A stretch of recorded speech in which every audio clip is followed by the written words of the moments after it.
Alright. Hello. We're gonna start streaming. So this is gonna be the week 1 replays for Proleague. Let's first take a look at the different matchups. We're gonna start with itzJ's Birbs versus Littlewargame So the maps were as follows: Ravaged, Jade Wadi, Cursed Temple, Xenos, and Acadia. So from itzJ's Bird we had MrPannkaka versus WeirdRat, and then YummyBlaBla versus lilyb, Steveinator versus heroofages, itzJ versus Hobo, and ConsciouslyEating versus Cladorhiza. So, just straight up looking at the lineups and, you know, like talking about who is expected to win. WeirdRat probably is heavily favored against MrPannkaka. YummyBlaBla heavily favored against lilyb. Steveinator, heroofages definitely could go either way. Very close. It's the same thing with itzJ Hobo, and then ConsciouslyEating versus Cladorhiza. That is Cladorhiza, I'd say. So yeah, this is going to be a fairly close game. I think it will be dependent on who wins Steveinator, Hero of Ages, and also itzJ and Hobo. The other ones, I feel that they were going to be not very, but at least pretty one-sided. So we'll see how that goes. Let's hop straight into it with the first replay. That's going to be week 1. itzJ's Birbs, so it's going to be MrPannkaka versus WeirdRat. Yeah, let's hop right into it. Alright. So spawning in the top left, MrPannkaka. Known for generally gyro play, nothing much more than that usually. And then on the other side of the map, we have the jack of all trades, it's WeirdRat. Both players gonna go for an early house. It's a 7 house on both sides. So something extremely aggressive or something extremely safe, either or. And yeah. So what's going on is, if you are someone who is like MrPannkaka, not very favored against your opponent, then generally what you want to do is you want to play very aggressive and or do something very tricky, and that's exactly what MrPannkaka is doing with this worker. On the other side of the map is going to proxy a den. Okay, so we have 7 den or 8 den versus 8 den but proxied. Looks like it's just going to be a 1 den. I do not see a second worker coming out. If there was going to be a second den, then the worker would already be on the other side of the map, so yeah, so it looks like it's just going to be a proxy 1 den for now. WeirdRat is heading out with one of his workers, probably to scout around, and it looks like WeirdRat is straight-headed, headed straight for the den. Is going to see it. So that is a disaster for MrPannkaka. That is not going to be very good. You're not going to like that if you have this. I think the wolf's den is going to finish. Just because it is very close to finishing, is going to pull 2 more workers from the main base. And yeah, the wolf's den is completed, but 1 den versus another den. We're not getting the second house just for... this is a build where you just essentially continue producing wolves off of 1 den and get a quick well, not exactly a quick natural, but a fairly quick natural. The difference between this and just not getting it is, although your base is a little bit slower, you are a bit more safer. MrPannkaka getting the better of WeirdRat here, getting the first hit, and WeirdRat smartly just decides to go away and scout around, probably looking for the second den if there is one. Is able to grab a worker kill, very nice. And yeah, MrPannkaka, I don't know, with these 2 other workers, is he trying to go for a tower rush? No, it's going to go for a second den. But at the same time, WeirdRat gonna go for a tower. MrPannkaka, why does he have less rolls? Units lucky didn't lose any. He's just a bad macro, I guess, for MrPannkaka on this side. It looks like he's gonna lose another wolf, and the 3rd wolf does pop out, but now it's 4-2. WeirdRat doing very well for himself. Looks like he's gonna be able to hold, especially with this tower, especially also with the house. And it looks like WeirdRat is just gonna hold very well, unless this den is able to get up, and then you're going to have 2 dens of production versus 1. But before that even happens, it looks like if the scales tip too far into WeirdRat's favor, it's not going to be so good. Some good micro out of WeirdRat over here. ideally wants to pull that back, is able to do so, grabs the worker and also continues to fight. One wolf does go down, but despite the second den finishing, I feel like WeirdRat has held this successfully with a single den's worth of wolves. Gonna go for a surround here, well done. Target firing the wolf. We have a third den on the way from MrPannkaka. No transition other than that. WeirdRat going for a, it looks like a werewolf den. That's basically flexing on your opponent, in my opinion. I was gonna grab another wolf and make that another wolf. This is just disastrous for MrPannkaka. 6 wolves to 1, and also 2 workers. Yeah, there's not much that MrPannkaka can do at this moment, I feel like. Just WeirdRat's control and the early scout is going to be more than enough for WeirdRat to take the victory. He has double the amount of wolves, even on one den, so yeah, this is going to be it, essentially. There's not much MrPannkaka can do, I feel like. He says, this is game, I think. I think he might be right.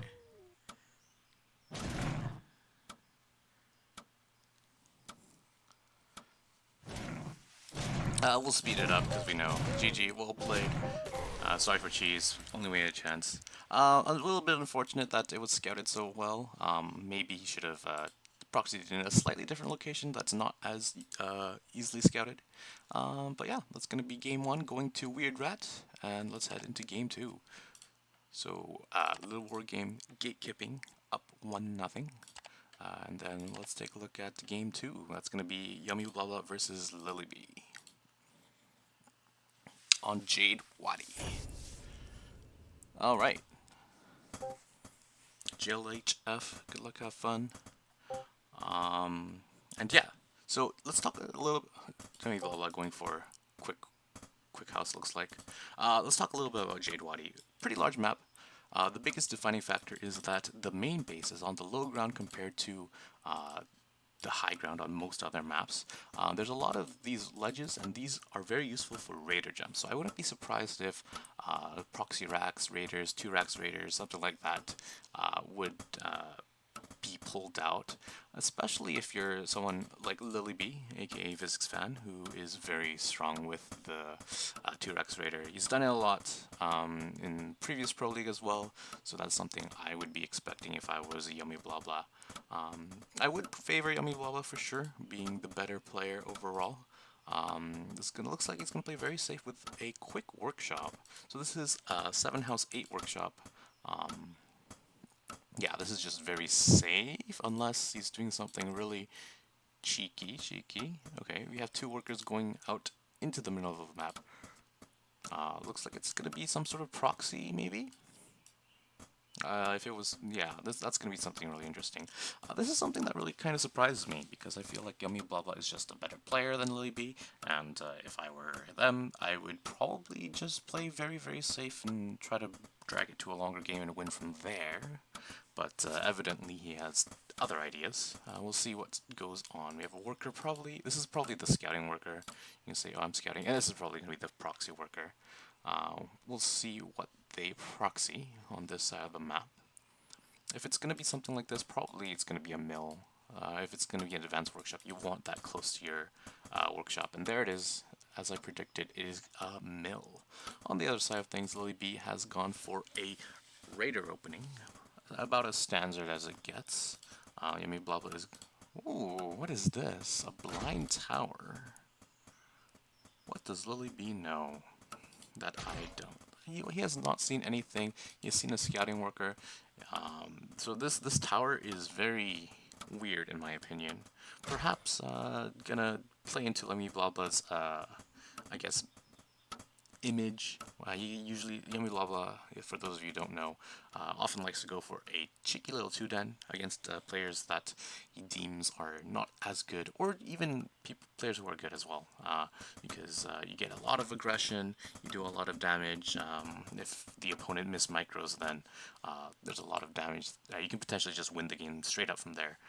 So this could be like a meta read. In this game, it doesn't make a lot of sense, but it's a if you're a weaker player, like lilyb is here, I don't mind the hard read and try to get a build order counter against your opponent. But then even if it were me, if I noticed that the worker scouted it, I would just cancel it. But I don't know. There's nothing to be done about that. lilyb is now going to see that it is indeed a mech opening. Having these two Gatling guns out is pretty risky, but with this worker having scouted everything, I think it's fine. The first gyro is about to pop. That's gonna be rallied straight over here, not into the main, where I thought it would be. We have two raiders over here. That's gonna be enough to two-shot Gatling guns. So good knowing on timings over here by YummyBlaBla, pulling back exactly when the raiders are sure to arrive. Oh, going forward, that is a mistake. Ooh, looks like lilyb might be able to pick off a Gatling gun for free. We also have an advanced workshop on the way. As a repair, we do get a little bit of repair, but one Gatling is able to fall. So this is really good for lilyb. However, lilyb does not have the information that this is a gyro opening. He probably knows that there's something fishy going on. This advanced workshop is very late for it to be some sort of early advanced workshop. Yeah, he knows something's going on, having not seen the natural base and also seeing this advanced workshop being very late. So, tower and the main, I like it. I think that's a good choice. And now the Gatling's coming in, or sorry, the Gyrocraft are coming in two at a time, rather than one. This fortress probably mistake for moving something. These two raiders are attacking the advanced workshop. They're going to be picked off if lilyb is not careful, and lilyb is not careful indeed. One picked off.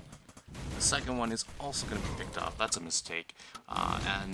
This tower is not quite finished. This tower placement could have been a lot better. If he had put it over here, it would cover the entire base, I feel like, but over making towers over here, I don't think that's a great idea. But I guess in some ways, lilyb thinks, okay, his opponent is on just one base. If you're able to mine at least from one base, then you're going to be in a good position. And yeah, I do want to criticize this watchtower placement.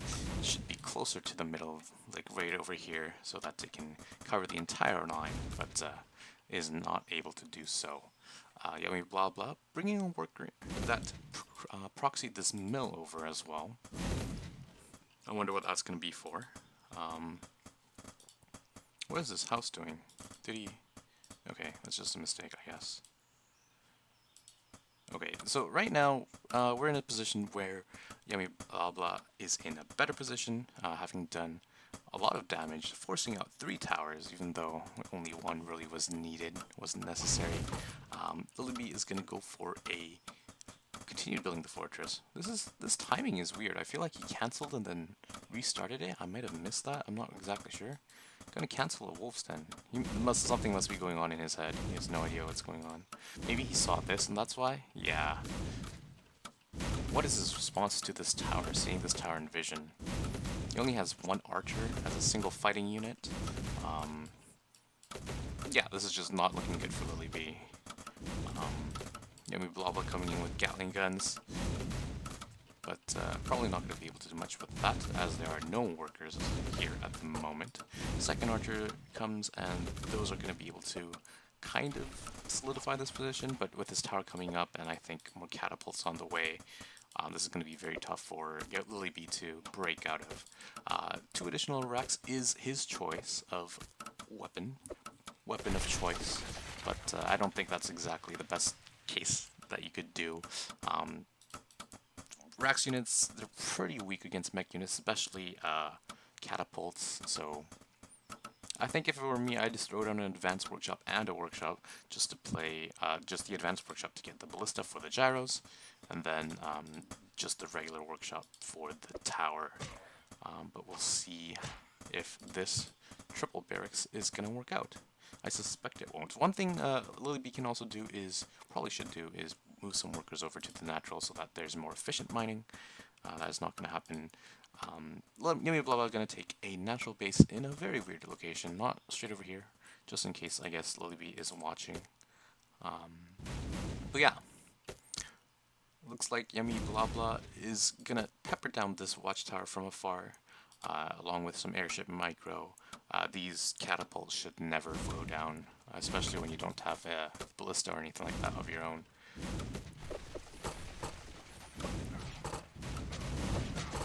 Yeah, and just some micro on this side. With good micro, YummyBlaBla should win this 10 times out of 10. There's not much you can do with just straight up archers against airships with workers for repair and catapults and gyros and Gatling guns. So this is looking pretty over. And on top of that, lilyb is supply blocked as well. This is a bit of a disaster of a game.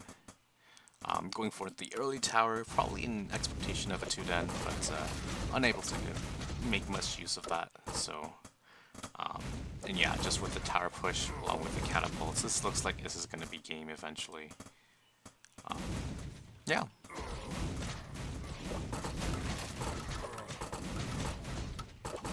I guess we'll just see this fight go on. Some good target fire, however, out of lilyb, able to take down 2 gyros and also a Gatling, if I'm not mistaken. Make that 3 gyros. That is some really good target fire micro. Good kiting out of lilyb, able to get yet another Gatling, or sorry, another gyro. But yeah, at this point, there's nothing to deal with the catapults. Was able to take down the worker that I was repairing too, so props to lilyb, but yeah, I don't think there's much that lilyb can do. I'm gonna pull all the workers to try to go for a last-ditch effort in breaking, it seems like. We'll see if that's able to work out. Some good catapult micro out of YummyBlaBla over here. But no, maybe he's just migrating. No, yeah, he's just gonna go for it with these 3 archers that pop at the same time. So it's 6 archers and a whole bunch of workers versus this tower and the catapult. They get a surround on the Gatling gun and do quite. They look like they're gonna take down the tower. That's pretty good. Ideally, you want to target fire. Yeah. Tower goes down, so that's a pretty good hold. And actually, this is not bad. Yes, lilyb is down. Yes, lilyb is, I guess, behind, but it's not over for sure. And lilyb still has 2 bases, still has production to back it up, 4x, and might be able to just turn this into a longer game. However, on the other side of the map, this castle is up. We have a 3rd castle on the way, as well as additional workshop. I would prefer this workshop to be placed a little bit better so that either this is completely walled, or you have it on this side so that there's a 2x2, sorry, a 2 hex gap so that Gatlings and catapults can go through. But yeah, just something. YummyBlaBla, while a very good player, I feel like a lot of the times his SimCity isn't as good as some of the other top players, so it's just something. On the other side of the map, YummyBlaBla trying to do as much as he can with just 2 units, Gatling gun and Gyrocraft, doing some damage over here, but lilyb is quick enough to some good pull-out micro with the archers as well. Yeah, and then I guess we're going to go into a longer game. lilyb going to be playing from behind, but we'll see if he's able to eke out some advantage here or there. Again, once again, some good pullback micro from lilyb, pulling these 2 weak archers back. He's going to lose 1, but takes down a gyro and a Gatling gun. So that's actually just a good trade for lilyb. Must be feeling pretty good about that. We have a tower on the way, I guess, just for any sort of counterattack, since YummyBlaBla knows his opponent is on 2 bases, whereas he is on 3. Just playing safe, nice and defensive is more than enough. Where did the catapult drop? Oh, here it is. Getting shut down, getting pushed away by these archers. In the long run, archers don't really pose a significant threat to catadrops. Ideally, you want to do something like airship ballista or dragons or something like that to actually fully shut it down, or also like towers in strategic locations to buy time, but that's okay. They're doing well right now, just so that lilyb can stay focused on macro and just macro up and hopefully get back into this game. This catadrop is going to go over to the main base of lilyb, try to do some damage over there. This gyro was just, I guess, scouting around, making sure nothing fancy is going on, nothing crazy is going on. Q firing onto these two barracks. I would have preferred it if you just went in and tried to kill some workers, but this is not bad as well. Catapults, of course, when you Q fire, can shoot multiple buildings at once, up to like 4 if they're all coagulated in a corner. Looks like YummyBlaBla is going to be able to take down these two barracks, so that's going to be a huge dent into lilyb production. Going to effectively have it. Nice pickup over there, and is able to escape. lilyb unfortunately was not able to get a full 360th round on that airship while it was targeting down the two barracks, so that's a bit of a mistake from lilyb and a pretty big win for YummyBlaBla, as the two workers can just repair that airship back to full health. So essentially it's a free trade. lilyb looks like lilyb is trying to take a third base with this worker, potentially. But yeah, so while this may not look like a really big pickoff, actually maybe it does look like a really big kickoff, but it is pretty big. Just having less production means you have to rebuild that production later on into the game, and you just can't make as much units. So YummyBlaBla using the geometry of the map very well, this high ground, and just abusing the fact that the main is in a low ground position, trying to pick off yet another barracks. Might not be able to do it as the archers are here, but YummyBlaBla will escape with his life. So yeah, if this was like a high ground, this sort of thing would not be possible, where you can just hop to the high ground and be safe. So that's something that I guess is a good use of the map geometry and map knowledge. On the other side of the map, YummyBlaBla has already created for himself a pretty large, sizable mech army off of, looks like 3 workshops, with a 4th being at it at the same time. This airship cannon drop is being as annoying as possible, keeping lilyb occupied. He has been able to come up with his own 3rd, but lilyb not quite centering that at the moment. Additionally, 2 dens, 1 den, just 1 den. I guess trying to go for something later on. I heard some fire catapults shooting or something. Did I miss it? No, it was these gyrocraft doing some harassment damage at lilyb's 3rd. And looks like the cannon drop is going to go on at the same time as these gyrocraft bring or force the army of lilyb out of position. lilyb, however, had left 2 archers over here, so they're going to give him advanced notice. So that's pretty nice. However, they can just ignore that pretty much after killing 1 archer, and is back into the the main. lilyb going to go for, looks like 3 dragon slayers. Looking to get some dragon slayers, and 4, make that 4. And I guess win with the air superiority, but at this point, this is a bit of a mismatch in supply. This huge mech army is going to march across the map. We have a 4th on the way for lilyb, or YummyBlaBla, excuse me. Yeah, things are looking pretty good for YummyBlaBla. These Dragon Slayers are not going to be finished in time for this incoming push. These archers are a little bit slow to respond, but they're going to do their best. YummyBlaBla smartly bringing some workers as well to repair. Yeah, this is going to be probably the death push, the thing that breaks the camel's back. Is able to save this counter drop as well, just barely. One thing to note is that he put his airship on this side so that he had advance notice of the archers coming. So this is only useful if you actually have really good multitasking. Here's the push in the main side, but this is only useful if you have really good multitasking, or else your opponent can just snipe that immediately if you're not paying attention. Whereas if you are paying attention, you can see the archers a little bit quicker and respond accordingly in time. But yeah, some towers gonna go up right in front of lilyb's natural. These dragons there are now finishing, but it's gonna be forever until they actually have enough dragons for them to be of use. Desperately trying to get up some towers is lilyb, but this is gonna be really tough. And dare I say it, impossible, potentially. These Gatling guns chasing down these archers. Some good micro over here, target firing some of the weak ones, target firing the the worker, which is exactly what you want to be doing, but this is a matter of numbers, and GG is called. So YummyBlaBla taking down lilyb, and that's the replay. So it's going to be tied up 1-1. Let's head into game 3. So game 3 was played between Steveinator and heroofages, and I think this is probably one of the bigger, more important maps. The first two maps, you know, they were kind of like expected to go a certain way, but this is probably one of the maps that is expected. It could go either way, so we'll see how it goes. One thing to know about this map, Cursed Temple, is that the rush distance is very short.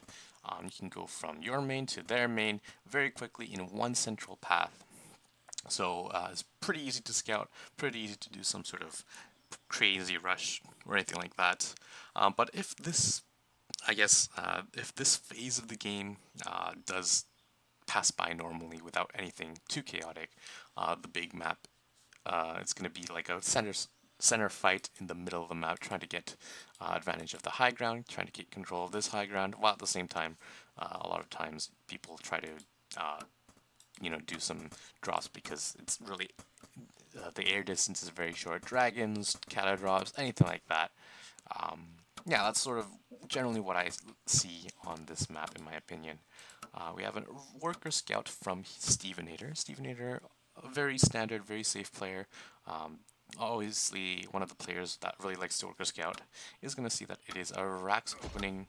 I'm going to do a little bit of harassment, and it looks like it's going to be a Rax opening out of Steveinator on the other side of the map as well. Steveinator just going to pop into the main base as well. I don't think that's really necessary. Once you've seen this, you kind of know exactly what it is, unless there's something really sneaky like 2 Rax or anything like that, but that's fine, I guess. Is going to go back confident and, you know, content with all the information that he has gained. I guess do a little bit more harassment is nice. But yeah, it looks like Rax openings on both sides of the map. We'll see how this pans out. Raider on the side of heroofages, and same mirrored on Steveinator's side. So it looks like we're going to have a very mirrored, very standard Rax versus Rax opening, at least. Just Raider control on both sides and trying to get the advantage there. I'll speed it up a little so we get into the more exciting parts.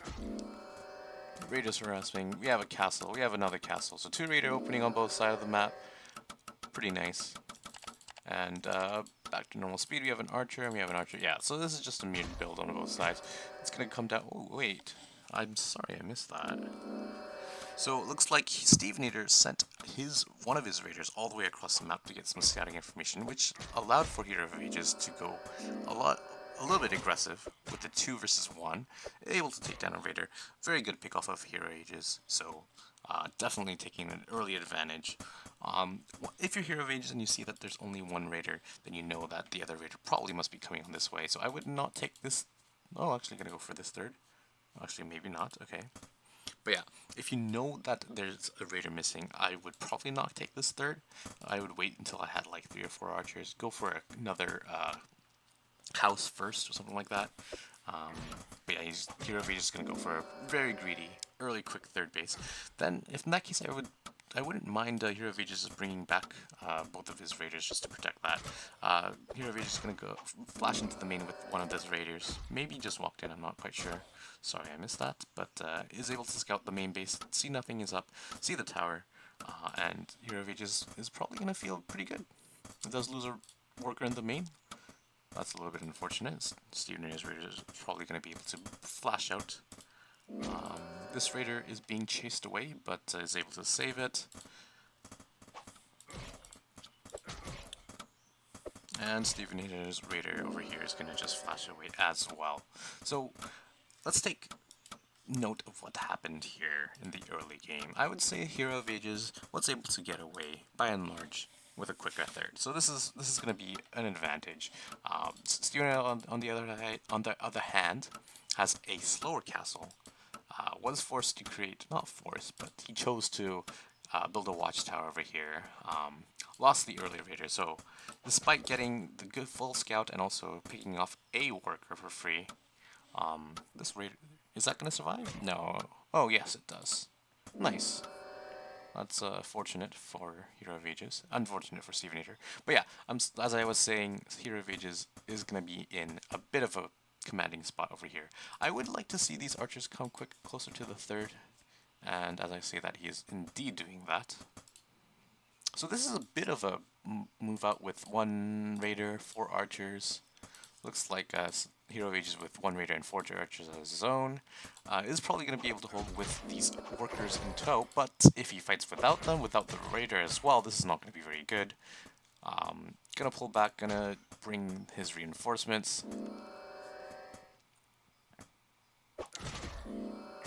Good flashback from Hero of Ages.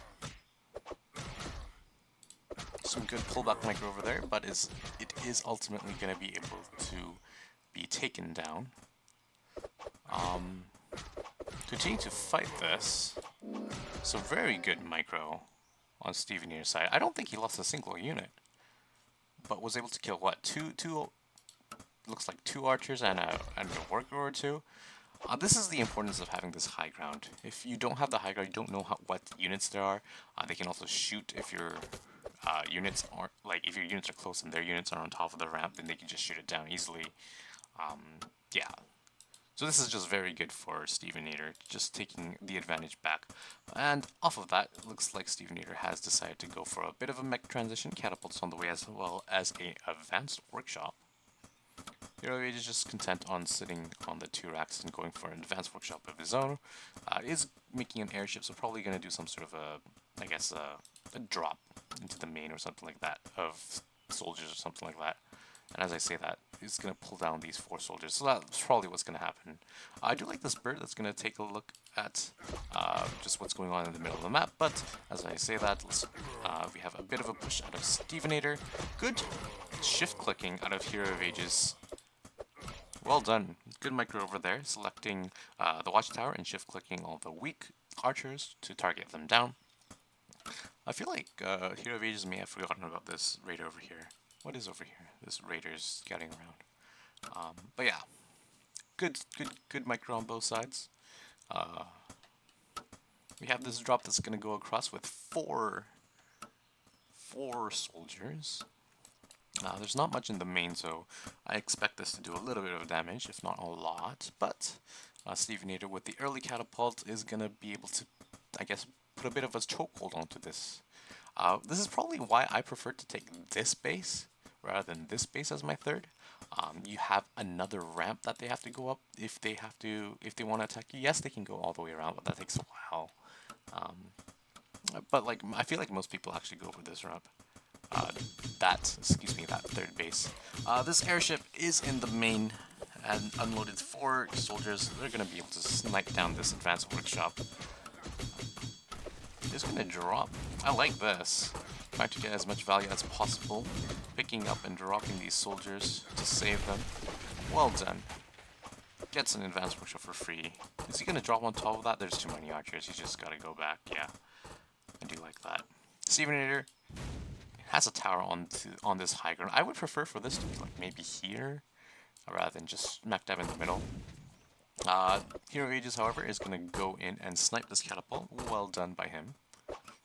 Nice pick up. And you can probably just take out this watchtower as well.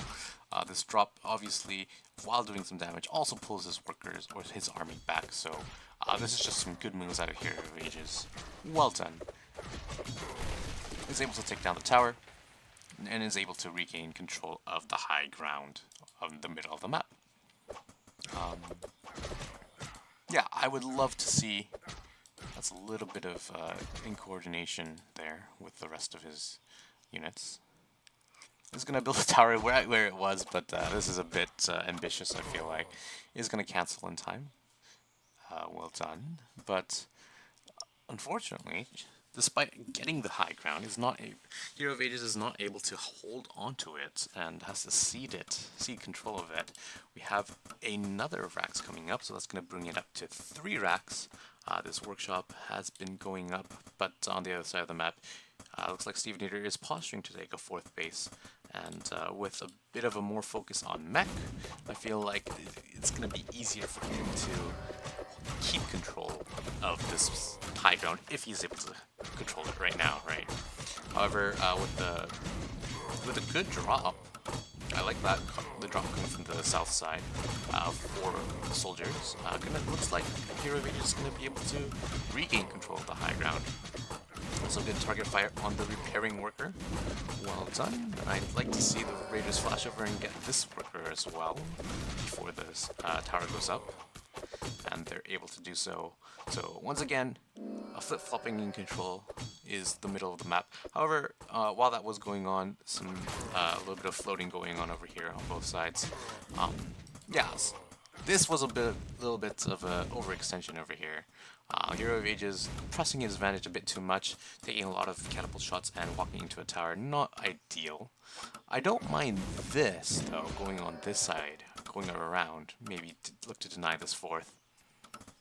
But at the same time, I would like to see some workers being pulled to put some towers on this side, you know, move his catapults over here as well to, you know, fully gain control of that high ground. It looks like that's not going to happen. Gonna settle on trying to deny this 4th base as long as possible. I do like this, but you gotta be careful that you don't get, yeah, exactly that. You really gotta be careful you don't take those catapult shots. So heroofages is just gonna have to go all the way back and is gonna retake high ground tower control over here. And like I said, I would prefer for it to be straight up, right above the ramp, like even here, even. Just would be better, I feel like, but yeah, at this point, I'd say heroofages is in a better position. The 4th base is up. He was able to delay this 4th base for a longer time, and he has control of the high ground. I would prefer to see him like just pulling his workers over here. We have a cata drop on the way for Steveinator, trying to do some damage over here. Q firing onto the workers, but heroofages is going to be able to pull them back. Not losing a single worker, I believe, if I am not mistaken. And is going to try his luck in the main. Looks like this cata drop had some business on the other side of the map and flew back. I would like to see a little bit better army movement out of heroofages, if I'm not, like, just putting his army over here, his Rax army that's over here. Just so that it's not as easy for Steveinator to push up that ramp and regain high ground control. This cata drop is coming in, getting a worker or two. Is this a ballista? No, there's no ballista, so there's nothing to contend with this, but Steveinator is content with his kills and just gonna go back. A second workshop on the way, as well as mages guild. So looks like mages might be on the menu in the future. We have a cata drop of heroofages. He's going to try to do some damage of his own. Also good micro picking that up, but I'm not quite sure where he wants to go. This airship is idling right in front of a tower. That's not good. Steveinator is able to correct that immediately and get away from that angle. So yeah, like I was saying, this really shouldn't be happening, where Steveinator is able to come up this ramp just for free. Especially with the mech army. That's just not ideal if you're heroofages. And then this tower is going to go down quickly, and I would say that tower as well. heroofages really should start setting up a big surround, maybe have some units here, maybe even here as well, go for a 360 round as Steveinator pushes into the middle of the map. However, he is going to go for a bit of a counterattack, but all these these units are pretty weak. With a catapult and also a watchtower, this might be easily held, especially if these archers are just attacking the workshop. heroofages has loaded up a whole bunch of soldiers into his airship and is going to try to doom drop on this army and probably come in at the same time. I do like this idea. The soldiers come in, the archers and the catapult come in. This is a pretty good fight. This is going to be an excellent fight for heroofages. Going to take down the majority of Steveinator's army. However, both players are floating a ton of money, microing their hearts out, of course, so I don't blame them too much. But yeah, it looks like heroofages is going to win. At the same time, This counter drop has done a lot of damage. It looks like 10 workers have gone down for Hero of Ages. This Mage's Guild was started, but it wasn't finished. That's a bit of a mistake for sure. Hero of Ages trying to press his advantage and continue walking into the base of Steveinator, but is wisely gonna back out. I feel like, especially with towers and catapults, it's just really hard to break a defensive mech player. Yeah, I would like to see him just regain control of this side, put some towers, maybe expand closer, more to the top,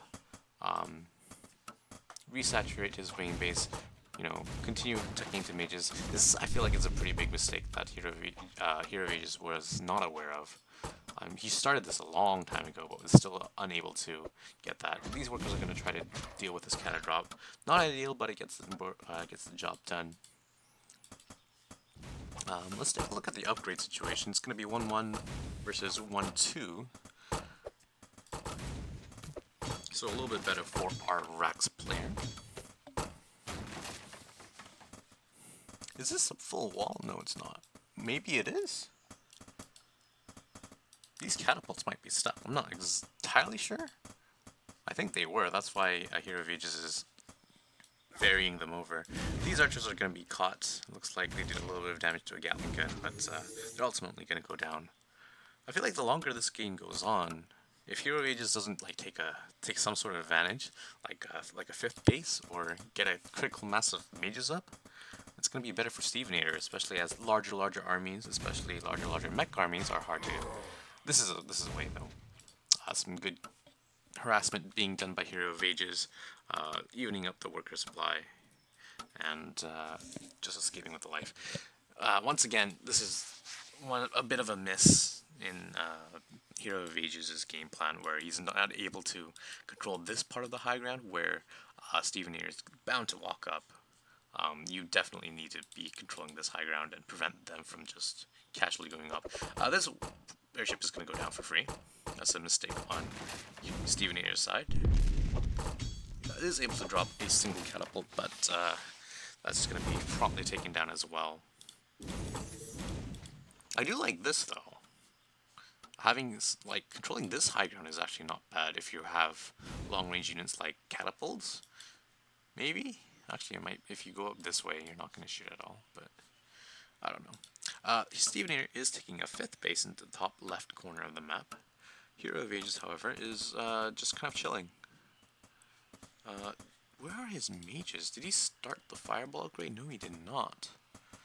So if he's sticking on just pure soldier archer, this is not going to bode well in the long run. You should be ideally trying to get some sort of tech or some sort of advantage economically or something like that, but looks like Hero of Ages trying to go for a 5th base of his own, but that is far behind Steveinator's 5th base as it is already up. We have, looks like that's 5 soldier drop. I do hear some shooting, but I don't know where. Must have missed it, unfortunately. Oh, might have been this. This is. Don't tell me he just walks in. This is going to be a disastrous fight. They're all coming in one direction. If it had split from both sides, if you had dropped the soldiers on top, yeah, no, just back up here. That airship's gonna die. Hero of Ages wisely is backing up. That's very good. This airship did go into the main, but only dropped, looks like 3 or 4 soldiers, which will be easily cleaned up by the ballista and the watchtower and the Gatling gun that was there. So, not doing too much. We have some Gatling guns on this side of the map trying to do as much damage as they can. Is able to cancel the 5th base of his Hero of Ages, and now things are looking very, very well for Steveinator. This army is never going to be able to push in. Oh no. Yeah, this is disastrous of a fight. Like, there's so much damage that Hero of Ages took before the fight really even started. Looks like he's probably going to be able to still, you know, break this, but at a huge cost. Ideally, as Hero of Ages, since you don't have a 5th base and your opponent does, you need to like win with this army. But I don't see that. I don't see that happening in the long run, or just after this fight. Yeah, there's just no way, I think.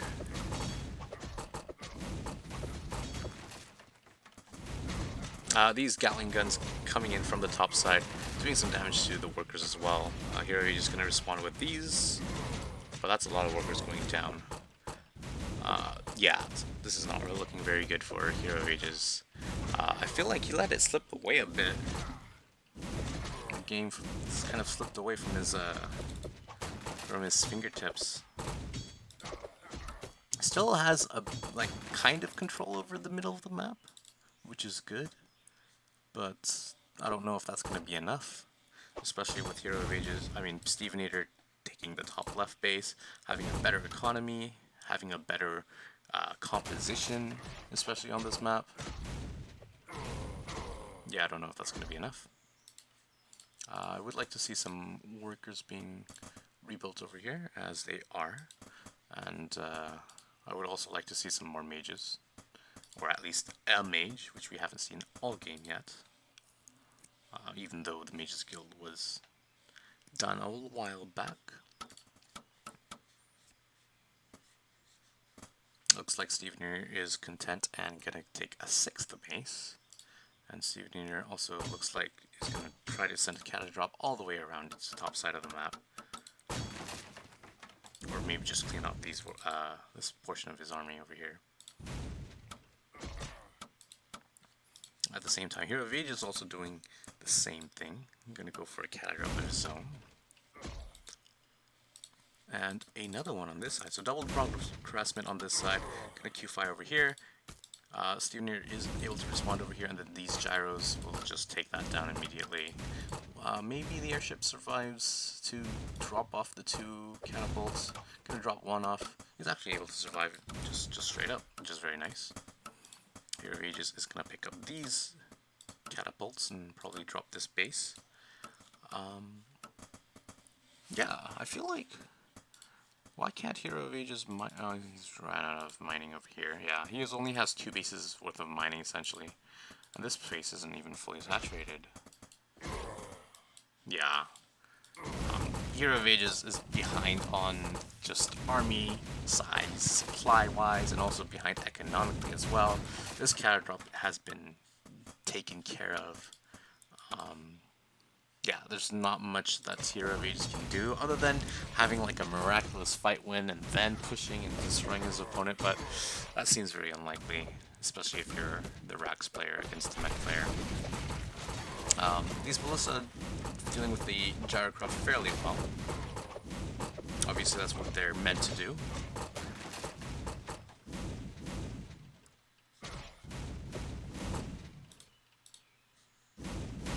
But yeah, I think just Steveinator has way too much for Hero of Ages to deal with. Yeah, and that's just going to be his entire army being absolutely crushed.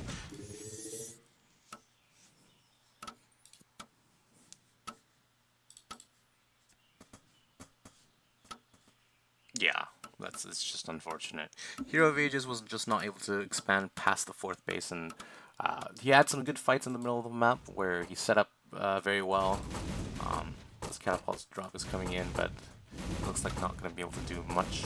There are not many workers over here either at the same time, so Hero of Ages is trying to do some double pump harassment, but Steveinator on top of things going to respond with his gyros, and that's going to spell disaster. There's not much left for Hero of Ages, and that's going to be, what, 6 supply? Make that 8 supply completely gone. Yeah. Yeah, I guess Hero of Ages just wasn't able to take a 5th and 6th base, whereas Steveinator was very well played, able to take this base as well. Able to play to mech strengths, playing defensive when he needed to, and also just taking some good fights. Yeah, I wouldn't be surprised if this is going to be basically the beginning of the end. Yeah, GG is called. And yeah, so this is a bit of a important game, and Steveinator is able to take it. So that brings our score from 1-1 to 2-1 in favor of itzJ's team. itzJ's Birbs. So well played. Let's hop right into game number 4.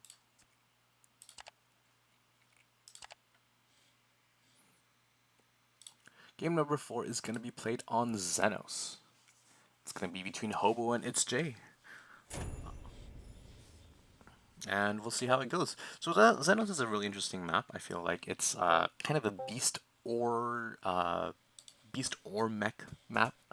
Rax isn't as good in my opinion on this map.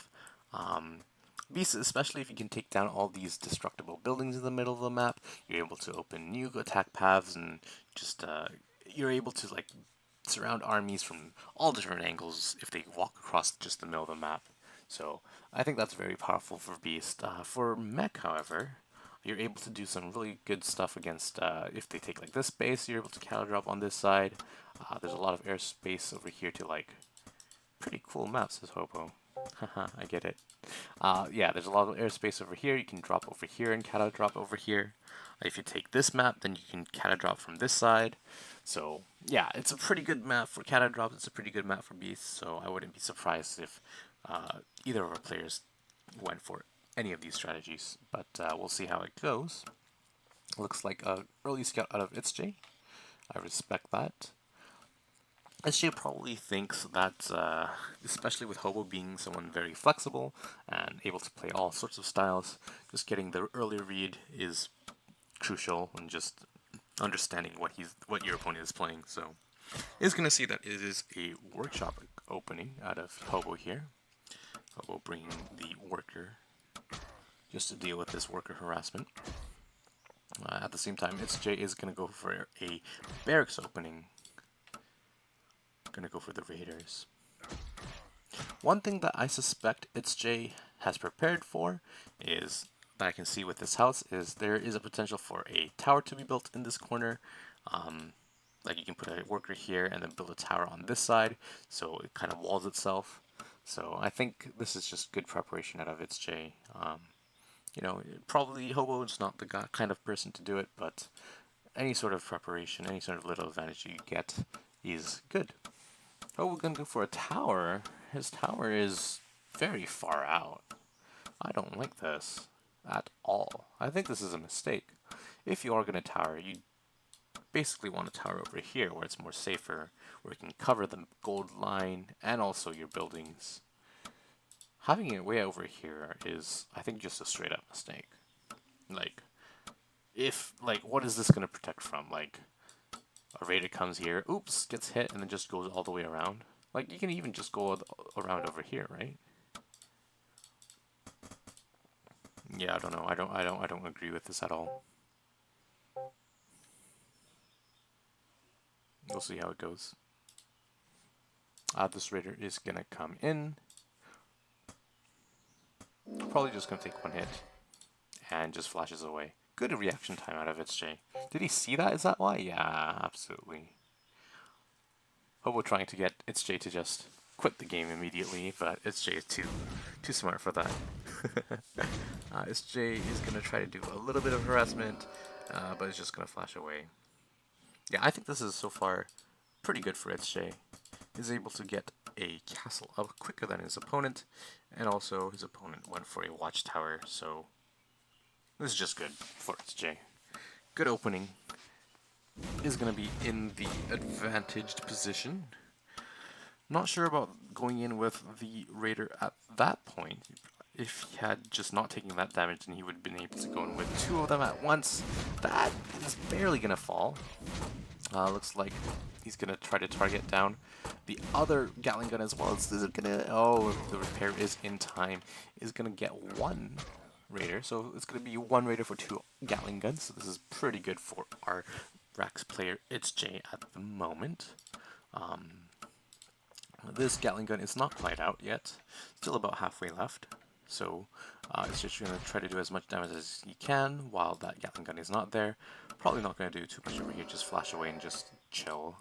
Maybe try to expand and take a third base quickly off of this really good opening. Is going to lose that. That's a bit of a mistake for sure. Ideally should have just pulled it all the way back. So now it's two raiders versus two Gatling guns, so this is a little bit better for the mech player, I think. Especially because the regeneration of the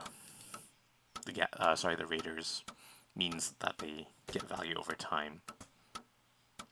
So double house out of Hobo. This is not quite efficient, but I guess it blocks off this side, so I don't hate it too much.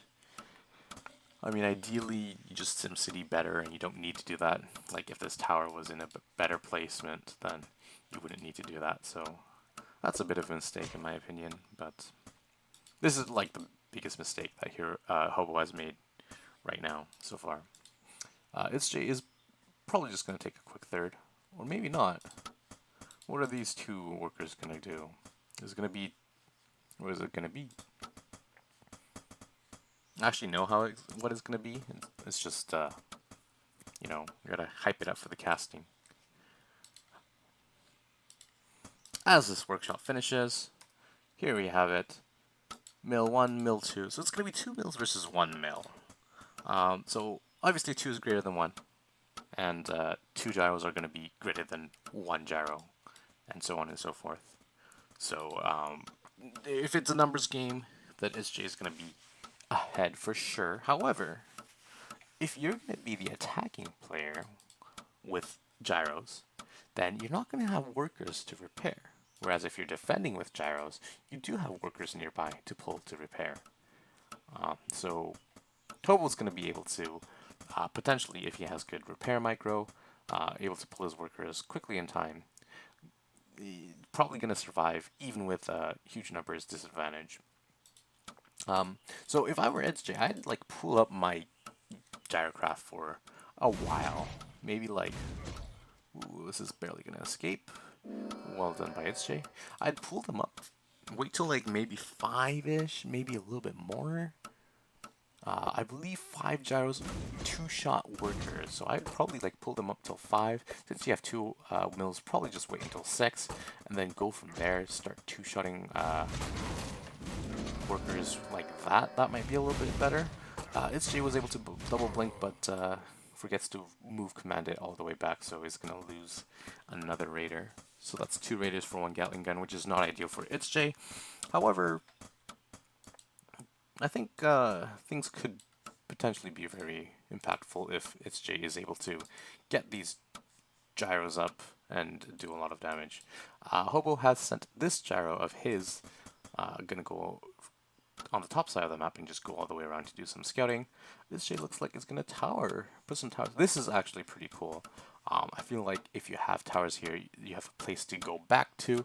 So even if you don't have like workers per se to repair or anything like that, just having this is a good idea. Did Hobo see that? Looks like Hobo did, and is gonna respond. I'm gonna pull his worker or both his Gatling guns and just come this way, and that is gonna, you know, alert Hobo. He's gonna respond quickly into this watchtower as well.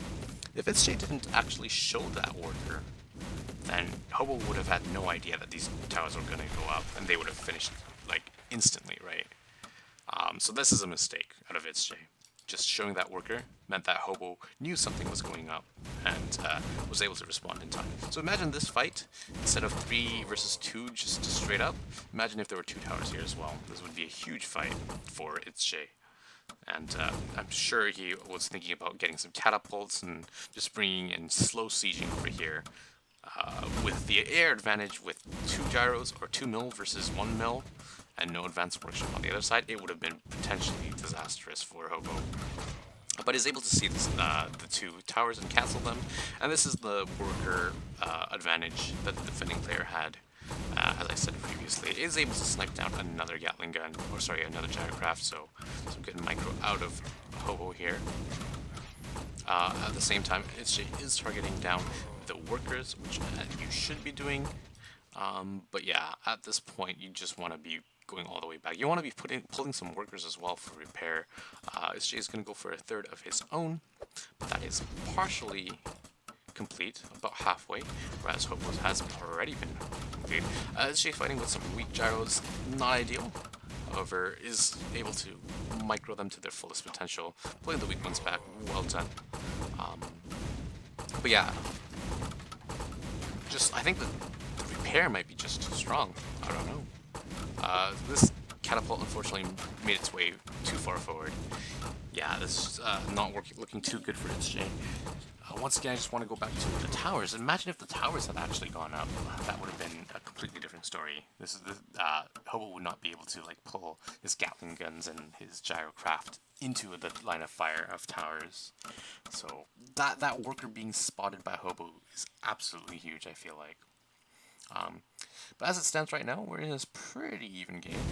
Hobo has some Gatling guns over here, dealing with these workers. Were these workers going to try to repair, I guess? That's a bit of a mistake. Having moved his gyrocraft all the way up here, I guess the workers followed zone. That's probably why. Yeah, and now at this point, Hobo has held very well and has 2 mills of his own. And looks like we're just going to go into a bit of a longer macro game with Hobo having shut down this attack very well. Has a worker advantage and is sitting very pretty with and the income just having had this third base for a lot longer. So, well done to Hobo, is gonna walk away with an advantage going into the mid-later stages of the game. So if you're itzJ at this point, you want to do something to get back into the game, ideally. Or, like, if you think you're, like, a better player, you just want to draw out the game as long as possible. If you don't, then you kind of want to be like, hey, what can I do to get back into this game? Stuff like this, do a little bit of harassment with the gyros that you have. Try to catch your opponent off guard, you know, go into the main a little bit, go into the natural a little bit, try to maybe take some houses or anything like that. Stuff like that is definitely what you want to be doing. Yeah, just like this. Any sort of pickoffs that you can get with your mobile air units is just going to be good. What I think is not too good is if you just try to go for a frontal push, where there's only one place for Hobo to defend, then I feel like Hobo has the ability to defend and just center and focus on one place. That might not be ideal. Why is he pulling so far back with these gyros? He should have known he had a bigger advantage. These air fights are pretty hard to judge, but it looks like Hobo is going to be able to hold with the repair going up as well. I feel like if itzJ had targeted down these gyrocraft one by one, that would have been a different story instead of A moving. But I think he's trying to go for the workers as well. What are the units? Looks like itzJ taking control of the air. However, these advanced workshops are down. We're going to be able to see some ballista in the near future, so that might be a bit of an issue for itzJ. That's some good pullback micro from itzJ. Still going to lose another gyrocraft, but at the current moment, it's going to be 8 gyros lost to 7, and yeah, so looks like itzJ does have the air superiority for a little bit, but with these double advanced workshops and ballista coming out, it's going to be better and better for Hobo as the time goes on. We have a forge done for itzJ. Probably going to go for +1 attack, mech attack, if I had to guess. Hobo's going to go for mills number 3 and 4, which means he's just going to go opt into the air superiority battle. So with mills and ballista, Hobo is saying, okay, I am never going to lose air superiority against you. Air superiority is really important with mech, especially because if you have the air superiority, you're able to do like mech drops, and you're able to do use your airships to the fullest potential. Whereas if you don't get that luxury. You just have to play with everything on the ground. You're gonna have to rely on ballista to keep your enemy back and stuff like that. But here we go. We have this fight, especially with the ballista. This is probably gonna be really good for Hobo potentially, but the numbers game. We have a lot more gyros for itzJ over here. itzJ doing a lot of damage. However, with the second ballista here, I think itzJ should just pull back, yeah. It's gonna try to take down that last few gyros. One thing I want to note is that I believe itzJ was target firing the ballista with his catapults. as that was going on. So obviously wants to opt into and continue to hold that air superiority, but with additional mills and also the double advanced workshop, I feel like Hobo will be able to take that back very soon. But this is still pretty scary for Hobo. Like, his production is over here, so which means that if a big push does continue to happen out of itzJ, then this is potentially going to be destroyed. I would have preferred to see them closer in the main or in the natural somewhere. We do see some workers coming here for the repair. I believe this whole time it's going to be better income for Hobo. Yes, it indeed is. Looks like Hobo or itzJ has mined out of the main, and so is Hobo. So fourth base is halfway done for itzJ, whereas one has not started for Hobo. So that's very good for itzJ. However, this fight is going a lot better for Hobo. It seems like with the ballista, it's just a lot more damage that is going down, and especially with that explosion shot, that's a ton of AoE damage over there. itzJ doing his best to target fire the ballista, it looks like, and the workers repairing the ballista, but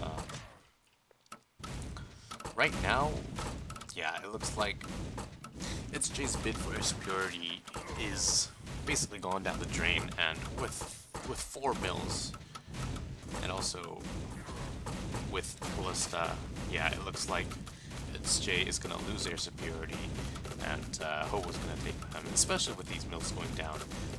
Yeah, this is looking better and better for Hobo. However, at the same time, itzJ does have a fourth base, whereas Hobo does not. So this is something that is going for in itzJ's favor. Hobo is going to start his fourth base as I say that, but this is still, you know, a good 40 seconds behind. No, even more, because this was up a long time ago. It's still going to be 40 seconds until this completes, so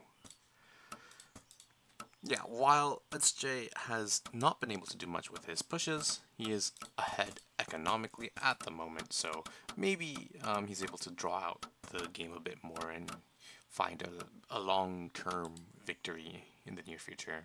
Not in the near future, in the distant future, excuse me. I've had a long day. Yeah. One other thing that's going in itzJ's favor is that the upgrades are better and ahead for itzJ.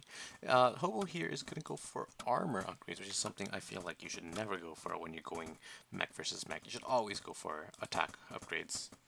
I think that's just a straight up mistake out of Hobo here. Is this trapped? I feel like this is trapped. Yeah, it's probably trapped. That's a bit of a bummer here. We have some gyro on gyro action over here, and with the 4 mills and being 4 gyros to 2, probably even more. Yeah, things are looking pretty good for Hobo. Hobo's probably going to try to take down as much gyros as possible and never let go of that air superiority, especially once since he knows he's destroyed the 2 mills. We have some gyros in the main, we have some gyros that were over here. Yeah, just Hobo is wreaking havoc with the air superiority. This is what I would have liked to see itzJ do. Like, instead of just going for the straight up push, maybe you go over here, maybe you go over here. Yes, these towers are up, but this one wasn't back when he first started, so maybe you could have done some damage. Stuff like that would have been something I would have liked to see. However, it looks like itzJ is going to try again, going to push into this side of the map once again. Maybe it would have been also ideal if he pushed on the other side of the map, you know, instead of always trying to push Hobo's third location. Maybe it would have been better to just go across on the other side of the map and hit in the natural. I don't know.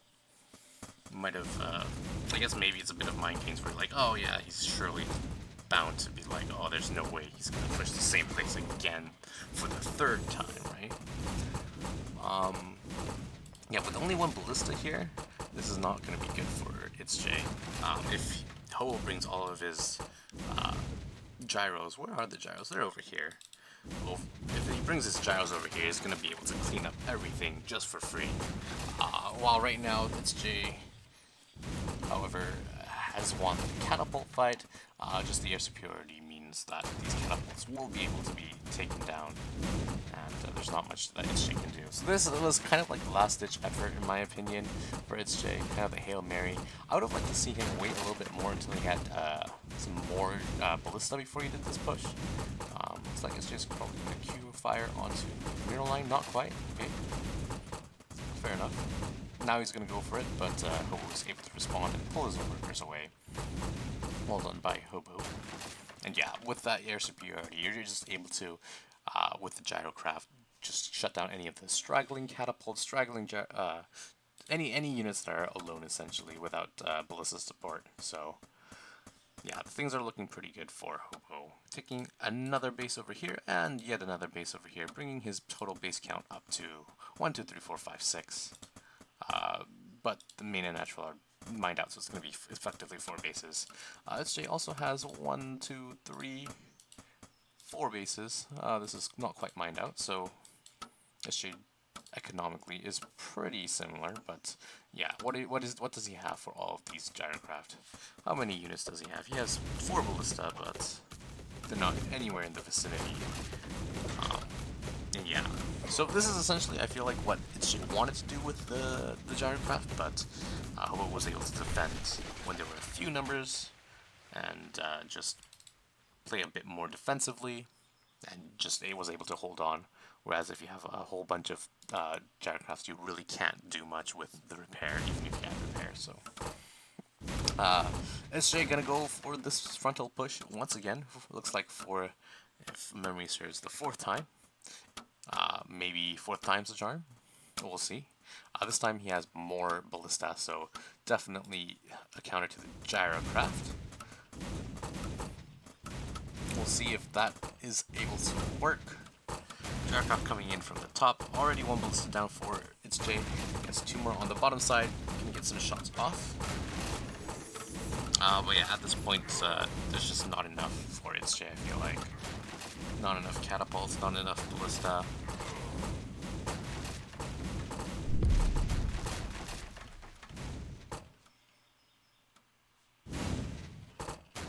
Yeah. Also, with one thing to know about air superiority is that you have the vision advantage as well. So you're able to see a little bit further if your air units are around, and therefore get the first shots off of out of these catapults. Some Q firing going on from itzJ. Well done, trying to back off. But by this point, itzJ is down in pretty much every single metric except for upgrades, I'd say. Yeah, so he has a smaller army, not mining as much as well. These gyrocraft are still doing damage on this side of the map. Looks like they took down a whole bunch of workers over here. It's just trying to do his best to respond. Gonna be able to take down a few gyros, but yeah, just the mining difference right now: 42 workers versus 27. A whole bunch, maybe 1.5 times more mining at the moment. So things are looking pretty grim for itzJ over here. Gonna go for this Hail Mary push again. Yeah, like I said, I would really like to see itzJ just go for it on the other side of the map and see if that works, because this move has been telegraphed so much over the past over the entire game essentially. So not ideal, honestly. And gonna walk into a concave. That's not ideal as well. Yeah, things are not looking very good.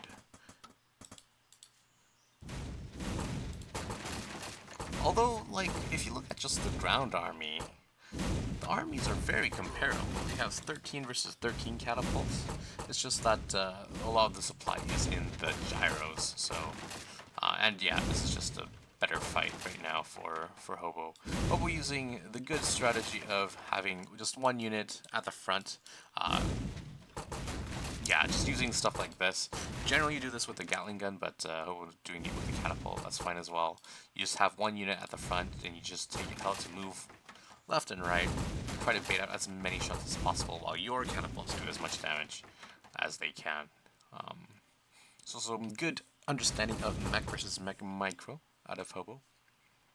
If you're the mech player and you see that happening, you just want to control and select your units and tell them to fire individual catapults as they should be doing.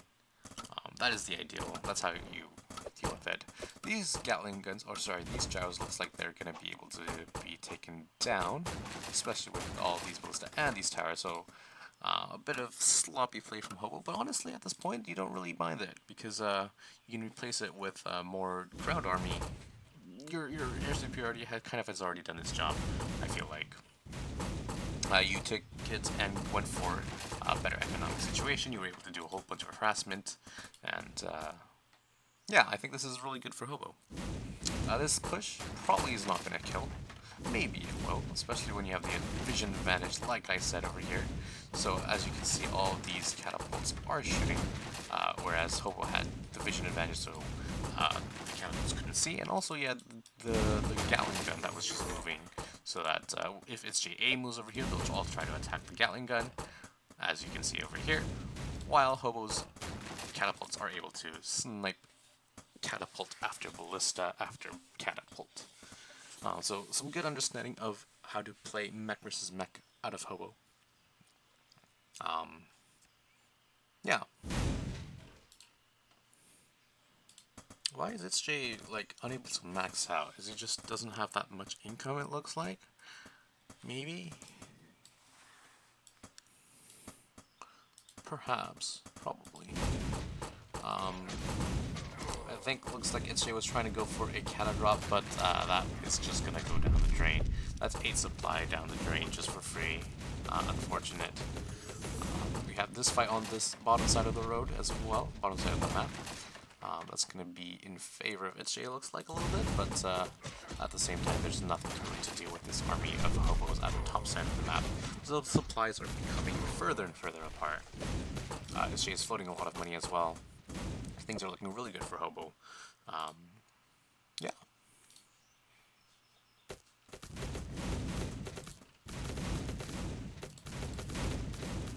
If itzJ is unable to save this base, then that means it's just going to be over economically.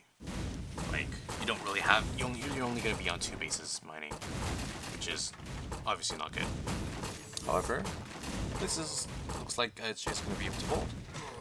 Some good micro. But if he loses all these ballista, that's going to signal for Hobo that he can go back into the airship, or the air superiority, going to go back into the gyros, which is what he's doing in the production tab, as you can see right now. I would like to see these 2 catapults Q-fire onto the middle line. But at the same time, I completely missed this, excuse me, but Hobo is pushing straight into the middle of the map from the bottom side, able to do a lot of damage, and has taken down the production structures of itzJ, so yeah, itzJ is forced to come back with this squadron of units. Going to try to defend. At the same time, it looks like we have a bit of a tower over here. It's going to be taken down. Good minimap awareness out of Hobo. Going to be able to see that in all the chaos as well. Well done. Props to him. itzJ trying to do his best with the airship micro and also the temporary air superiority at the time. Is gonna probably clean up all of these catapults. So a bit of a pickup, very nice. But Hobo has too much money and it's continually maxed.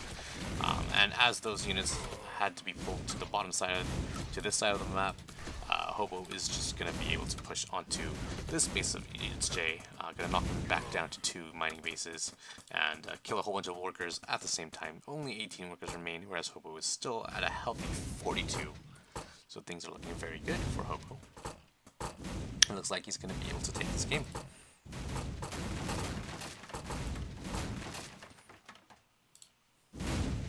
itzJ trying to do the most he can with the airship micro. Gonna get some few shots off here. But yeah, at this point, just the supplies are just too far in favor of Hobo. Gonna try to hold on as best as he can. Looks like this small army is gonna be able to be cleaned up, and Hobo's army is gonna be cleaned up over here. Maybe he gets a Q-fire onto the middle line. itzJ is able to pull that back, pull the workers back, save the workers. Well done. So a good trade on this side of the map, but his entire army on the bottom side of the map looks like has been taken out. So yeah, just if you look at the supply, it's basically over at this point. Double the supply. Looks like itzJ's going to go for a bit of a desperation move, a double counter drop, trying to do some damage, trying to get something out of it, but yeah, at this point there's not much, I feel like. Gotta try to reclaim this center base. I feel like this is probably the... I'm not sure. I'm not sure if these like side bases are better to take in mech versus mech or the center base. Like if you can take this and hold on to it, then it's really good. But if you're not unable to hold on to it, it's kind of like this is a very pushable location just from distance wise. So yeah, itzJ has a whole bunch of catapults over here, so Wadi might be scary with no ballista around. Just the gyros are going to clean them up eventually, and Hobo will be fine. So some very good, I guess, play out of Hobo, just really understanding the matchup really well. And I think this kind of has to deal with, I know itzJ hasn't played a lot of mech versus mech, if I'm not mistaken. So a little bit of inexperience in the matchup, I feel like, and understanding what is important. But a good try out of itzJ. And yeah, it looks like it's going to be GG anytime soon. Obviously, you want to do your best and try to see, you know, do your best, especially because it's a team tournament. But yeah, GG is calm, and itzJ will fall, and it looks like Hobo is going to take the win, which means I believe we're tied up. 2-2. So it's going to come down to the final game. Cladorhiza versus ConsciouslyEating. Let's hop into Acadia. Acadia is a map made by Steveinator. I'd say it's a pretty standard map. It's not like really like standard. There are a few interesting things such as this, which is kind of interesting. I've never seen something like this in a Littlewargame map, at least. Like a split entrance to the natural. There's also a lot of like cliffs around your third base. There used to be like cliffs here that you could catch out from, but they've removed that. Steveinator has. I would say it's a pretty good mech map. I think if it were me, I would try my best to play mech, or find a way to play mech in it. Let's talk a little bit about the players. ConsciouslyEating is a fairly new player. Recently came into the game, maybe in like, what, 3 months ago, 2 months ago, something like that. So it's fairly new to the game, but still has some experience with RTS games, so does know how to play, has some basic mechanics, and has been playing a lot, so someone you can definitely pay attention to and expect to see them grow a lot. Yeah, probably likes to play mech a lot, but it looks like he's going to open with a barracks opening. Cladorhiza on the other side of the map is a StarCraft 2 player, I believe, a Grandmaster Zerg if I'm not mistaken.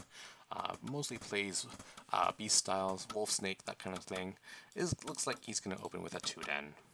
So it's not one of those super aggressive proxied or like 7-8 den, but it's going to be, looks like 10 den on both. 9-10 maybe. So just, I guess this is like one of the safer 2-dens, if you want to call it safe. Essentially, it's like this doesn't die to a lot of teases. This is kind of like the thing that you kind of do if you're playing against someone that you feel like you're better than the opponent, and you're just like, okay, I'll just play something really safe, I'll do something a little bit aggressive at the same time, and just, you're essentially saying, I'm not going to die to anything really crazy, and I'm just going to, if you're not doing anything crazy, I'm just going to do as much damage as I can. That's kind of the vibe I'm getting, at least. So yeah, 2-den versus just a standard Rax Raider opening. If you have good micro, the Raiders generally win this. You're able to just do as much damage as possible, maximizing your DPS or your damage done versus damage taken by attacking and then moving back, attacking and then moving back. That's essentially what's going to happen, hopefully. Consciously Eating is going to see the first wolf. Ideally, when there's only one or two wolves, you want to be chasing, you want to be very aggressive with your raider, but then once there are more than that, you want to be a little bit more passive. So, gunning for a castle, very good.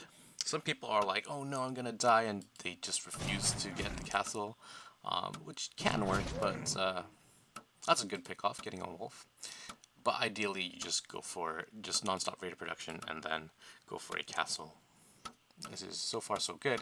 Consciously Eating is going to go for a watchtower. I don't agree with this, but if you want to go for it, be my guest. This is like just being uber safe and just saying, okay, I'm not going to die to this. When in reality, you already got a wolf, you already have 2 full health raiders, or green health raiders. If you just pull like 3 workers and just continue making raiders, you should be fine. But, you know, to each his own.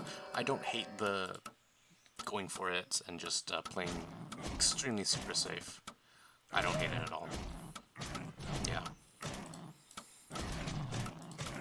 Like over here, imagine if you had some workers to tank for this. You would take a little bit less damage. Yeah. On the other side of the map, Cladorhiza is going to transition before transition off of 2 houses, so 30 supply. I don't mind it. Some people, they like to, you know, continue building houses until like 40 supply, maybe even get like snakes off of 2 dens. But generally people don't do that, you just go for a 3rd base, so I'm a fan of that. Cladorhiza is probably going to be in a bit of a worse situation, especially as this castle is done already for Consciously Eating. But, you know, as long as you don't die in the opening, if you think you're the better player, it's just fine, right? As long as you just don't die, so. I would like to see some workers being transferred over for Consciously Eating. Looks like a bit too busy to do that. But yeah, this is a hold. It was a little bit of an expensive hold with the watchtower, but it is a hold nonetheless. And Consciously Eating should be fine. Looks like he's going to transition with Avarax, whereas Cladorhiza is going to go for a Snake Charmer. So snakes are going to be out on the way in the future. One thing to note, if you are the defending player, you want to be keeping tabs on the wolf count. So like, by now you probably should know that, oh, his wolves haven't, the number of wolves haven't increased in a while, so he must be transitioning, getting a 2nd base, maybe even getting a 3rd base. That's kind of like what should be going on in your head.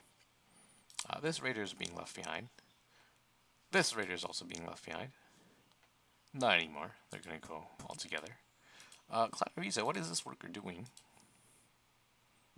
We'll see. We'll find out. Gonna go for a sneaky 3rd, it looks like. Yes. Consciously Eating is gonna go for a workshop as a follow-up. Probably gonna look to go to the mech a little bit. This is a bit of a mistake. Just move commanding the raiders in. Taking a bit of damage. So, if Consciously Eating sees that there's no 3rd base here, I feel like if he had some really good game sense, then he would know that something is up. But, you know, you see the snakes, you kind of like, you probably never played too much against 2-den, so you're not quite aware of like how far ahead or how far behind you are, so not seeing this 3rd base is excusable. I don't think it's like oh, Consciously Eating, you should know, but no, I think it's definitely understandable that he is unaware of it. Yeah, it's just a little bit unfortunate. I think actually Cladorhiza probably saw these raiders coming across while he was posturing to take the space. So he probably saw them with the wolves and just decided, hey, let's just take this instead. So, well done from Cladorhiza, if that is indeed what he did. So far hasn't lost a single raider. Very well done. Good micro of Consciously Eating, especially for his level. I'm a big fan of it. I do like this as well. Ideally, you just put like a house there, honestly, but I guess you want to block off this side first. But yeah, just making sure there's not as much surface area on the tower is very important. Cladorhiza is going to go for 2 additional wolves then, and has an animal testing lab, which I assume will be for +1 attack. Whereas on the other side of the map, we have ConsciouslyEating probably going to go for some cata drops in the near future with the workshop and the airship on its way. Or the workshop producing catapults and the airship is already on its way. Yeah, so like I said, this is +1 attack, which is really good, especially when paired with snakes, because they attack much faster than any other unit, so it just scales very well. Just being able to attack faster means your +1 attack gets more value. And yeah, I would like to see Cladorhiza's units be a bit more aggressive, maybe over here. I do like the wolf that's here, but like, you want to ideally see any sort of move out, any sort of crazy thing that your opponent is doing. So like, ideally you would see this airship moving out, you would see these raiders move out as well. But yeah, Cladorhiza is unaware of that, so he's probably going to be blindsided by this. I think with the raiders going on here, I think Cladorhiza probably thinks that ConsciouslyEating is probably going to go for a third base, whereas it is not the case. Could go for some cata drops. We do have, looks like, a tower halfway done on the main, and about a third of the way done in the natural. Good reaction, good response time out of Cladorhiza. Gonna pull the workers away, not losing a single one, well done. Also some good micro. Now if I were Cladorhiza, as soon as I see this, I'd probably just throw down Advanced Workshop. Advanced Workshops are just good for shutting down these cata drops. These raiders checked this to be the third base, wasn't able to see this. This cata drop also checked this when he was coming in. So I feel like by now you should know something is up. It's probably going to lose that, unfortunately, but it's able to save one. So this is a bit of poor micro out of ConsciouslyEating. You generally don't want to be losing that. These raiders don't want to be fighting the tower either. Not the best target selection. Looks like they're probably all going to go down. But yeah, if you're ConsciouslyEating, you saw 4 den, and you also saw that he's only on 2 base, so something must be going up, I think, if in your mind. I guess maybe not if you saw the animal testing lab. I don't know. I guess it's hard to say, especially when you don't have a lot of experience. Yeah, I think it's understandable, actually. I think a more experienced player would definitely know something's up, but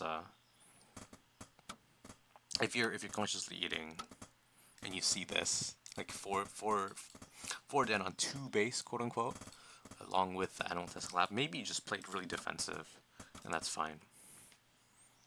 Cladorhiza is unaware of this airship coming across the map. Let's see if this airship is able to do more damage than the first one did. We will see. At the same time, Cladorhiza trying to do as much damage on this side of the map, trying to delay this third from going up. We do have these snakes actually catching this airship. Very well done. Some good army movement out of Cladorhiza. At the same time, these snakes are coming in, trying to fight, but with no wolves as the front line, yeah, I would expect this just to go back.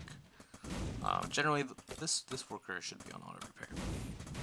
Generally, the wolves are there to do the tanking, the snakes are there to do the damage, so you want to be fighting until all your wolves are gone, and then just backing off after.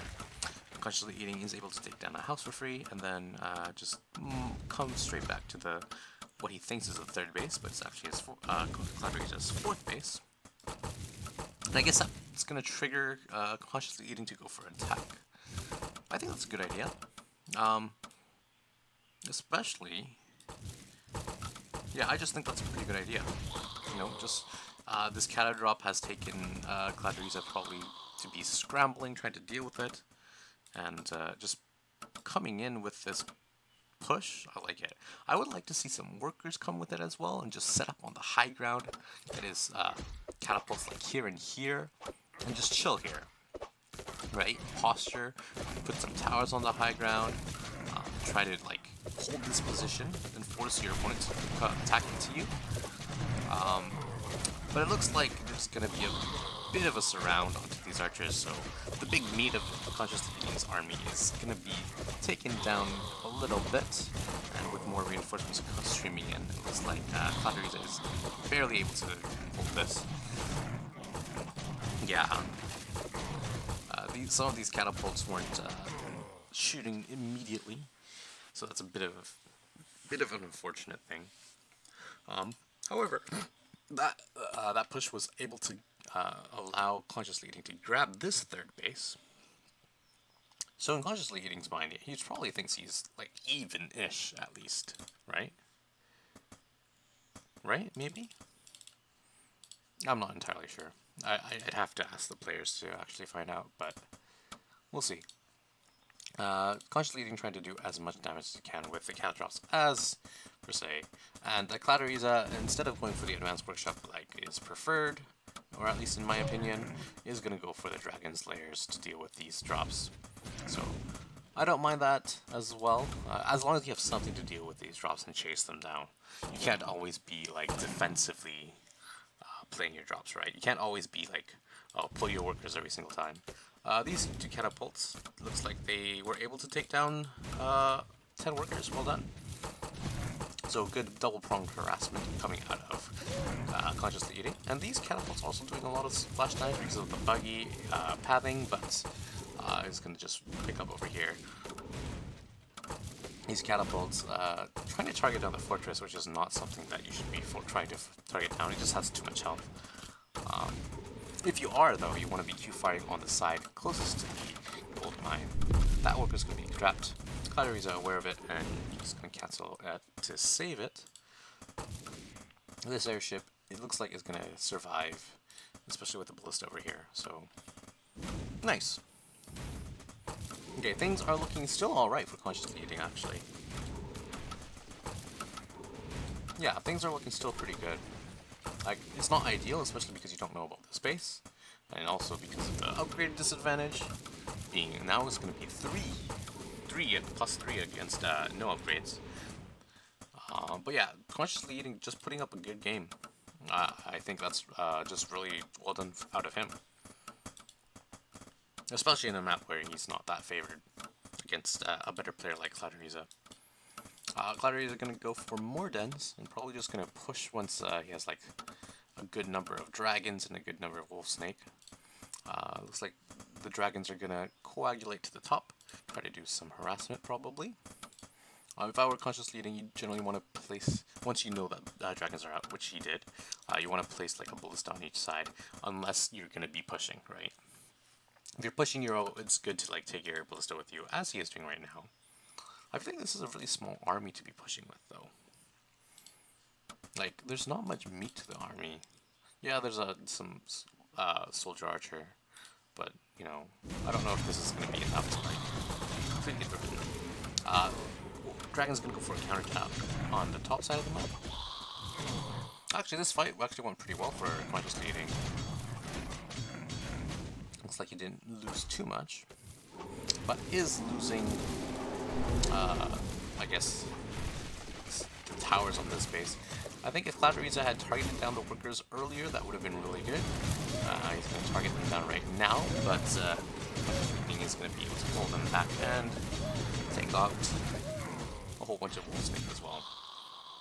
This is a pretty good fight for ConsciouslyEating, so good defense, but Cladorhiza is content on taking another base, and just the upgrade disparity right now is pretty huge.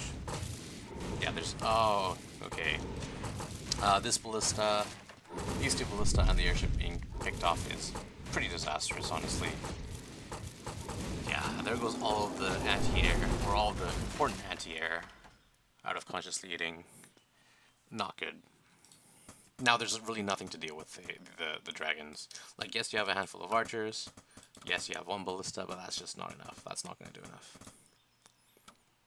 Yeah, and I think at this point it's pretty much over. There's nothing to defend with the dragons, especially if Cladorhiza starts being aggressive with them.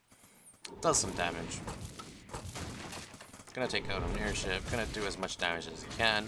ConsciouslyEating, gonna go for a second advanced workshop as he probably should after losing the 2 ballista, so that's a good decision, but yeah, there's not much you can really do at this point.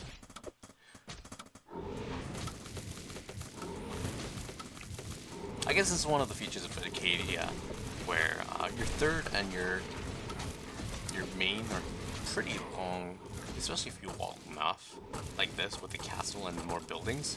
If you want to go from your third to your natural, or your third to your main, or your main to your third, that's a pretty long walk if you have to go all the way around.